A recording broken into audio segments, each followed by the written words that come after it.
Chair recognizes the gentleman from Texas, Mr. Paul, for 5 minutes. Thank you, Mr. Speaker. Mr. Speaker, I rise today to introduce a very simple piece of legislation to repeal the infamous Section 1021 of the National Defense Authorization Act, quietly signed into law by the President on New Year's Day. What a way to usher in the new year. Section 1021 essentially codifies into law the very dubious claim of presidential authority under 2001 authorization for the use of military force to indefinitely detain American citizens without access to legal representation or due process of law. Section 1021 provides for the possibility of the U.S. military acting as a kind of police force on U.S. soil, apprehending terror suspects, including Americans, and whisking them off to an undisclosed location indefinitely.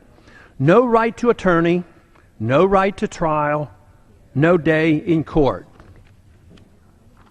This is precisely the kind of egregious distortion of justice that Americans have always ridiculed in so many dictatorships overseas. A great man named Solzhenitsyn became the hero of so many of us when he exposed the Soviet Union's extensive Gulag system. Is this really the kind of a United States we want to create in name of fighting terrorism?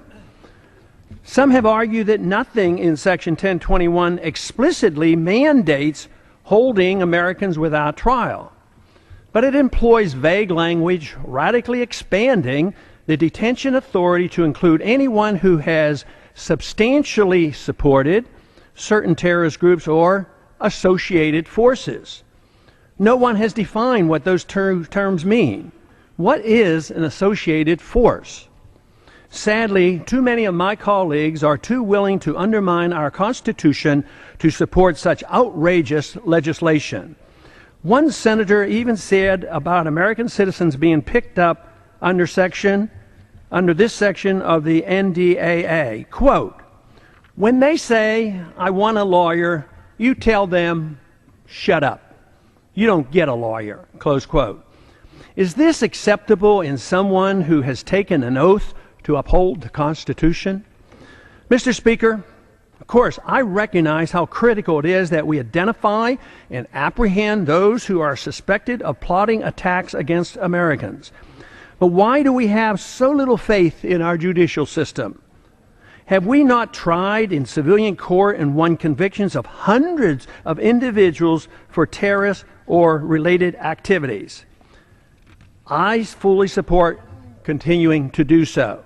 But let us not abandon what is so unique and special about our system of government in the process. I hope my colleagues will join my effort to overturn this shameful Section 1021 of the National Defense Authorization Act. And I yield back.